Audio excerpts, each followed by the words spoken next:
avec Stéphane accueillir Vanessa Caranco, DRH Atos GBU France, Daniel Dreux, vice-président RH Disneyland Paris, Christian Grappin, directeur de Tremplin Études Handicap Entreprise et membre du board.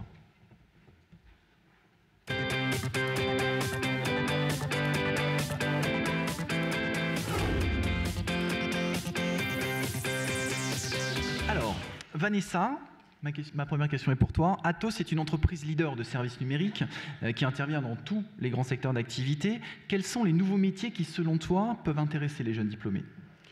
Alors d'abord, je voudrais juste rebondir sur la diversité et l'exception culturelle sur les femmes. Donc, mesdemoiselles, c'est possible, une femme dans un comité de direction, dans une entreprise du CAC 40 efficiente.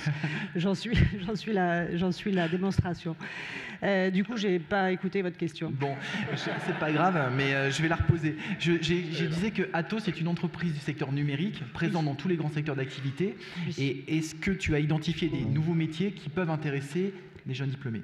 Oui, alors Atos, en tant qu'entreprise leader sur le secteur des services numériques, recrute les métiers d'aujourd'hui et de demain. Donc aujourd'hui, on recherche principalement des profils dans le monde de la cybersécurité et des data scientists, tous les métiers pour lesquels les jeunes portent un intérêt majeur, puisque réfléchir à ce que sera l'ensemble des objets connectés demain. Est-ce que mon réfrigérateur pourra m'attaquer et est-ce qu'il va être suffisamment sécurisé ?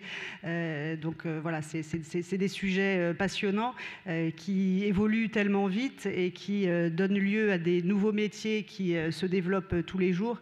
Et c'est vrai que c'est un axe fort dans nos recherches en termes de nouveaux profils, de gens qui savent apprendre et qui sont intéressés par le goût de se former tous les jours et de rechercher tous les jours des nouvelles manières d'aborder les problématiques ou de rechercher des solutions à des problématiques technologiques de plus en plus puissantes et inconnues aujourd'hui. Et donc c'est vrai que c'est du coup les profils que l'on va chercher qui sont rares puisqu'ils n'existent pas forcément aujourd'hui pour les besoins de demain.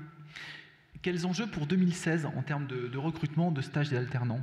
Alors, on a des ambitions fortes. Atos, en France, c'est environ 18 000 salariés présents sur l'ensemble du territoire. Et on a un trend de recrutement qui est aux alentours de 2300 profils en CDI et, bon an, mal an, pas loin de 600 profils de stagiaires et d'alternants issus de tout type de formation, alors que ce soit de grandes écoles, mais aussi d'universités et dans les métiers techniques, mais aussi dans des filières d'écoles de commerce, puisqu'il faut aussi savoir s'attacher ou en tout cas être tourné vers la problématique du métier de nos clients pour lui faire les meilleures recommandations en matière justement de sécurité ou de système d'information.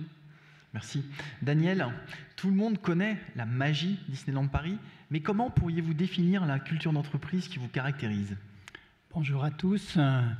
Alors effectivement, tout le monde connaît la magie Disney. Ce qui nous caractérise le plus, je crois que c'est à la fois, on parle d'expérience visiteur, mais aussi on parle d'expérience cast member, le nom que l'on donne à l'ensemble de nos 15 000 collaborateurs. Et quand on parle d'expérience derrière, et bien évidemment, on entend les notions donc de talent, c'est-à-dire qu'on n'est pas forcément uniquement sur l'expertise, la personnalité, mais on recherche donc des talents. On est également sur la notion de qualité dans cette notion d'expérience, qualité de l'expérience, interaction, où à la fois l'individu a toute sa place, mais aussi l'individu dans un collectif, car pour effectivement faire vivre cette expérience, il faut bien évidemment donc que tout soit effectivement parfaitement orchestré pour chaque jour donc accueillir les visiteurs. Et puisqu'on a également comme particularité, c'est la créativité et l'innovation. Alors, ça peut paraître finalement commun, puisqu'effectivement, on cherche, à chaque fois qu'on cherche un candidat, on cherche quelqu'un qui se démarque de l'autre pour se dire c'est celui-là que je veux avant tout. Mais à travers cette notion de créativité et d'innovation, c'est aussi la manière dont on fonctionne dans l'entreprise. Tous les projets d'entreprise, et notamment toutes les grandes politiques en matière de ressources humaines, elles ont comme terreau également d'aller chercher des collaborateurs. Si je prends également, en ce moment, nous travaillons énormément sur nos programmes de diversité. qui est une des valeurs que nous avons dans l'entreprise depuis toujours. C'est plus d'une centaine de collaborateurs venus de tout horizon qui sont en train de se mobiliser pour à peu près une durée de 2 ans. Voilà, donc c'est notre mode de fonctionnement, c'est chaque fois qu'on est face à des défis, des challenges dans l'entreprise, c'est pas effectivement un comité de quelques-uns ou avec des experts à l'extérieur, je dirais, qui vont nous dire quoi faire. On va d'abord chercher effectivement dans l'entreprise les talents, parce que effectivement au cours de ces 20 années, ils nous ont démontré qu'ils avaient autant de capacités, je dirais, pour justement aller dans cette innovation, cette créativité. Alors, Disneyland Paris fait rêver, c'est vrai, mais fait-il rimer jeunes diplômés et pérennité? Et qu'est-ce qui vous intéresse avant tout lors d'un entretien? Alors, faire rêver, c'est un métier, c'est la signature de notre marque employeur. Et quand on l'a effectivement créé, faire rêver, voilà, on est dans un monde imaginaire, dans un monde de magie. C'est un métier car l'entreprise, c'est chaque jour entre 50 000 personnes en un même lieu, voire jusqu'à 90 000. Donc quand vous avez cette responsabilité de faire vivre effectivement en un jour, je dirais, un si grand volume de personnes, il n'y a pas de place à l'à peu près. Tout doit être effectivement organisé, orchestré. Et comme effectivement c'était dit précédemment, si effectivement tous les trains doivent partir à l'heure, arriver donc à l'heure, chez nous, chaque jour, chaque visiteur doit avoir l'expérience comme au premier jour donc à Disneyland Paris. Donc ça nécessite dans chacun des métiers, et là aussi, cette interaction que j'évoquais précédemment de collaboration et d'entraide qui permet justement d'arriver à cette excellence. Ensuite, effectivement, l'entretien. Alors, la manière dont nous procédons, donc forcément face à un nombre très important de sollicitations, de gens qui veulent rentrer dans l'entreprise, et bien évidemment, on a donc des filtres. Et effectivement, nous ne recevons que sur entretien préqualifié. Et pour moi, l'importance, je dirais, c'est effectivement d'arriver à ce stade. L'entretien est déjà effectivement donc une porte qui s'est ouverte. Et ce qui est important, c'est justement de comment j'arrive donc à cet entretien. Et si j'ai un conseil effectivement à donner donc aujourd'hui, voilà, ce qui fait qu'on va être attiré par votre candidature, c'est pas effectivement la lettre recopiée dans ces nombreux manuels que l'on trouve effectivement de comment bien préparer son entretien. Il faut que ce soit vous, vos mots, votre personnalité qui transpire à travers cette lettre de motivation. C'est ça qui va faire vraiment la différence. Ça n'a pas besoin d'être très long. Et c'est aussi ce qui est intéressant dans le lien avec le challenge du monde des grandes écoles, c'est qu'on est dans un environnement, on n'est pas dans quelque chose de préétabli, on est dans la vraie vie. Voilà, on va effectivement se côtoyer. Finalement, on ne se connaît pas, on va peut-être ce jour-là se tutoyer. On est dans finalement cette relation qui fait qu'on va pouvoir, au-delà du métier, je dirais, que vous avez envie d'exercer, on va effectivement connaître votre personnalité, votre motivation et votre talent. Et je reviens sur ce dernier mot, le talent. Je crois qu'on en a tous et c'est ce talent-là qui nous intéresse en complément effectivement du métier que vous apprenez, parce que dans l'entreprise, on a aussi cette possibilité de bouger à travers donc les plus de 500 métiers qu'elle représente. Merci Daniel. Christian, est-ce que tu peux nous rappeler le cœur de métier de Tremplin Études Handicap Entreprise et les actions que tu mènes auprès des grandes écoles et des associations étudiantes? Bonjour à toutes et à tous. Le hasard fait bien les choses, parfois il ne fait pas très bien les choses. Vous savez, le handicap est un peu isolé à cette table, mais bon, la blague était facile, j'en profite. Donc Tremplin, c'est une association créée, administrée par des entreprises. Aujourd'hui, c'est plus de 200 entreprises sur tout le territoire national. Et pour reprendre un peu le vocabulaire que j'ai entendu, l'objectif de Tremplin, c'est de faire que les lycéens et les étudiants qui sont en situation de handicap deviennent justement les talents que recherchent les entreprises. Le talent, c'est un mot vraiment très très fort dans le champ sémantique du recrutement. Eh bien nous essayons de faire que ces lycéens et ces étudiants déjà pensent croient en leurs talents, les développent, et de faire que tout au long de leurs études, avec des expériences variées et diverses au sein de nos entreprises partenaires, ils ne soient plus en situation de handicap, mais qu'ils soient plutôt en situation de compétence. Voilà quelle est la mission de Tremplin depuis maintenant 24 ans. Alors le 4 juin prochain, ce sera la 4e fois que tu auras une team Tremplin composée uniquement d'étudiants en situation de handicap qui va participer à toutes les épreuves. Quels sont les retours que te font tes étudiants et quels vont être tes objectifs pour le tournoi de basket fauteuil? Alors je crois que ça va être la 5e année. 5e? Il me semble. D'accord. Tout augmente. Ouais, je crois que ça va être la 5e année. Le retour que font les étudiants sur le challenge lui-même. C'est-à-dire que c'est d'abord une fantastique dynamique inclusive. C'est, depuis 5 ans, permettre à des jeunes qui sont en situation de handicap de vivre en tant qu'étudiants, parce qu'ils sont d'abord étudiants, de vivre comme les autres étudiants cet événement avec les rencontres des entreprises, avec les activités sportives, avec les conférences, et puis avec le fun aussi. C'est quand même important. Ils ont le droit aussi de participer au fun. Donc, c'est le principal retour, c'est ils découvrent un événement de nouveau auquel ils pensaient ne pas avoir accès. Pour le basket fauteuil, alors ça, je suis ravi de l'évolution de ce basket fauteuil. Il y a 2 ans, le tournoi de basket fauteuil était un pilote, et puis grâce aux organisateurs et au board, il est devenu l'année dernière un sport des 10 épreuves sportives. Et je suis très content parce que j'ai beaucoup d'étudiants là en face de moi, beaucoup d'écoles. Vous connaissez tous le principe de la pédagogie de la classe inversée. Eh bien, avec le basket fauteuil, nous, c'est une dynamique de l'inclusion renversée.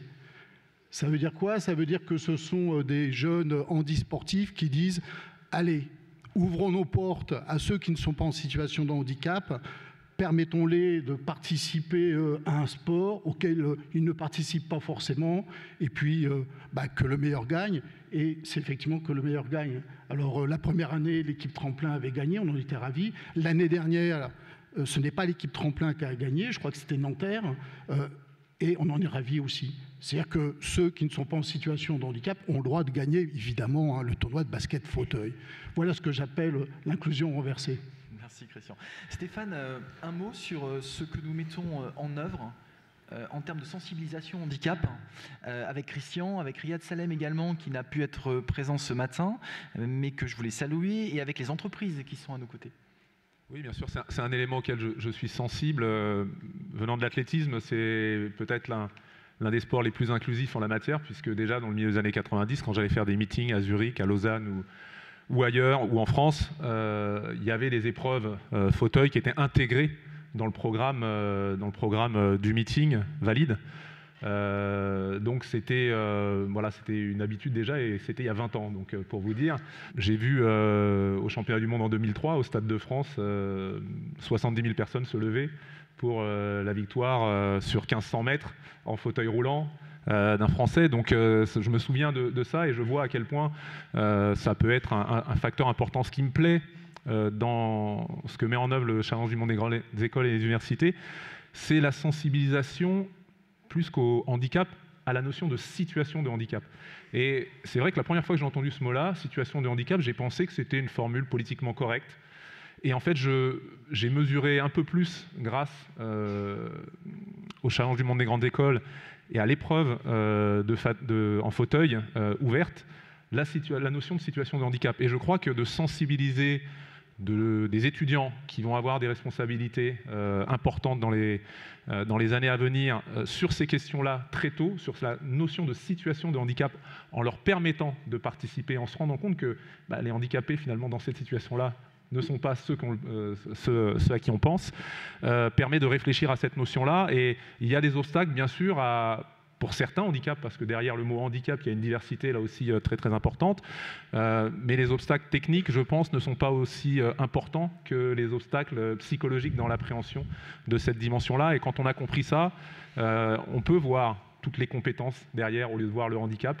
On voit la situation de handicap, mais s'il y a situation de handicap, il y a forcément des situations d'excellence et de compétences qui sont aussi à portée de main et qu'il faut savoir regarder.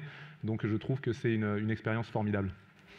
Daniel, je vous voyais hocher la tête sur ce que disait Stéphane. Vous dites souvent que la diversité est une valeur fondamentale pour Disneyland Paris. Est-ce que vous pourriez nous en donner les raisons ?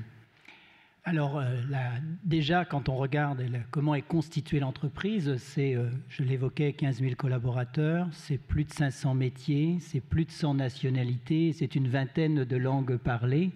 Donc la diversité à travers ces trois éléments, nul besoin de la démontrer. Ce qui est le challenge de l'entreprise, voilà, c'est de faire vivre et travailler ensemble finalement cette diversité de collaborateurs qui chaque jour ont comme objectif effectivement de faire rêver nos clients. Je crois que ce qu'on a effectivement, et c'est pour ça que j'insistais précédemment sur à la fois la contribution individuelle, l'interaction, le travail en équipe, car effectivement, voilà, la particularité de l'entreprise Euro Disney, c'est d'être en un même lieu, donc, et d'avoir ce nombre de personnes. Donc, et c'est pour ça que, et je reprends le mot effectivement d'inclusion, voilà, donc on est réellement effectivement dans cette logique-là.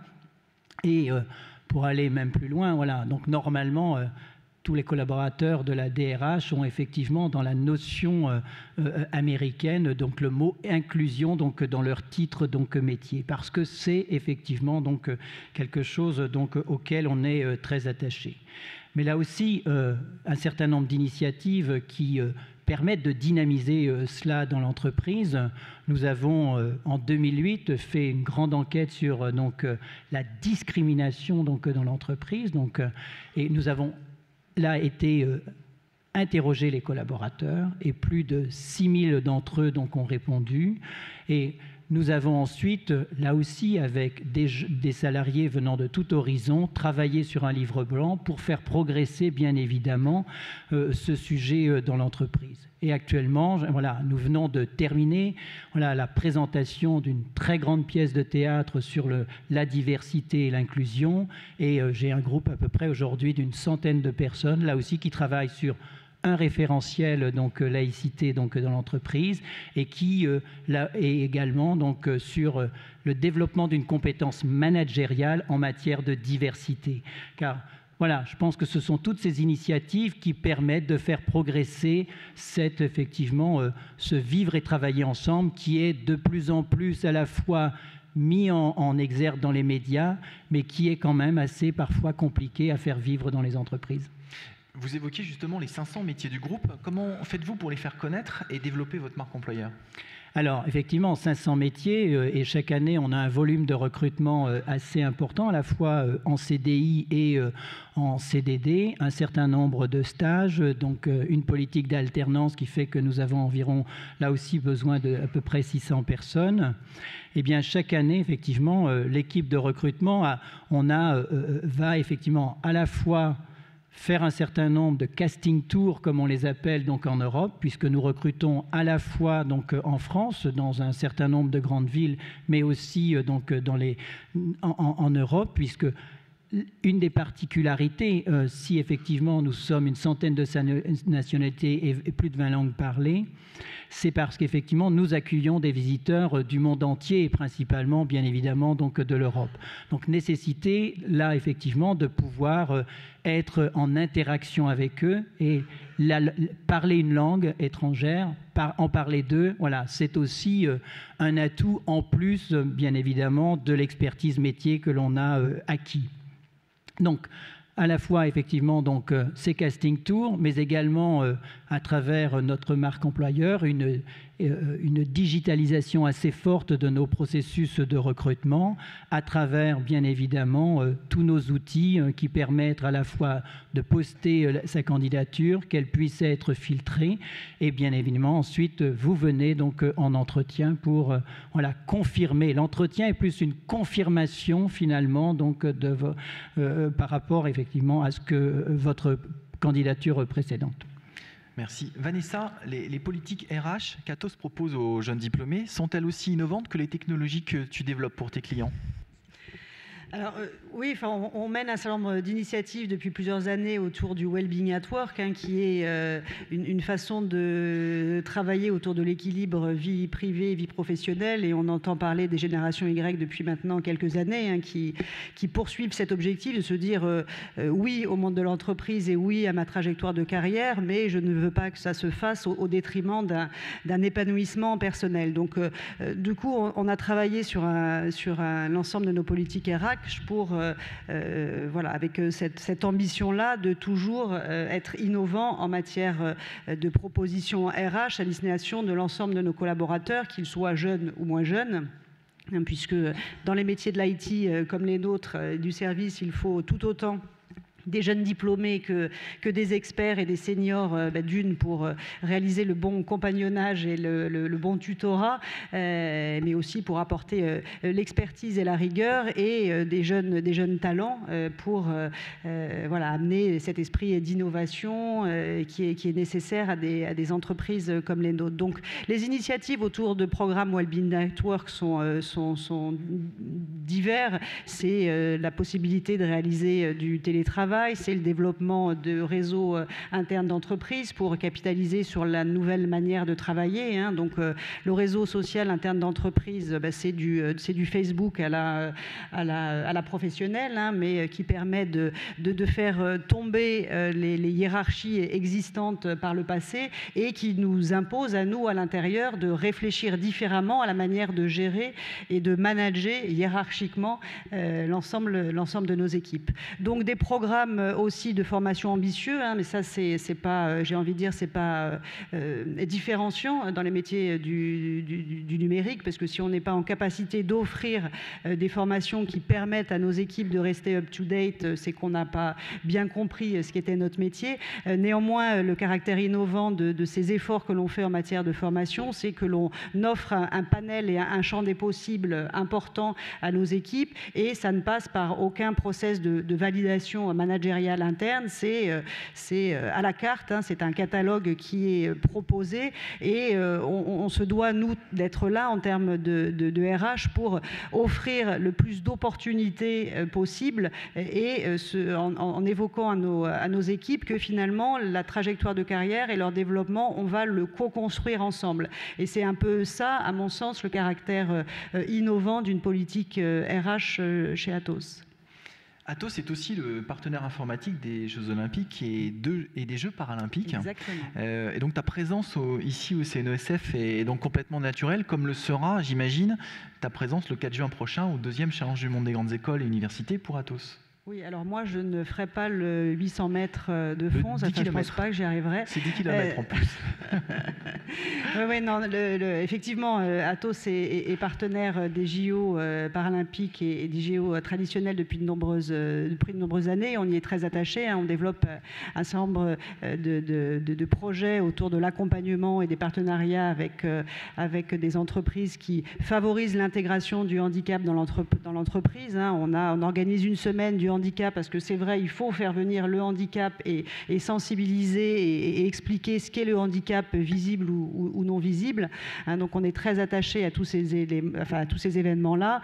Le CDMGE est important pour nous, puisque c'est un moment un peu moins formel pour recruter et pour parler de nos métiers, et puis pour que les jeunes étudiants puissent venir découvrir les métiers du numérique au sens large, parce que comme je l'évoquais, ils évoluent tous les jours. Donc ce qui était vrai il y a 10 ans n'est plus vrai aujourd'hui, et ce qui est vrai aujourd'hui ne sera plus vrai quasiment dans un an. Les choses vont tellement vite. Donc voilà, c'est une tribune un peu privilégiée, un peu rigolote, un peu fun, et nous on aime bien ça, pour venir recruter, parler de nous, et que les jeunes puissent parler d'eux, et puis qu'on le fasse pas en costume cravate, mais en short basket et en polo. Merci. Stéphane, j'imagine que tu partages tout ce qui vient d'être dit sur le concept du vivre ensemble.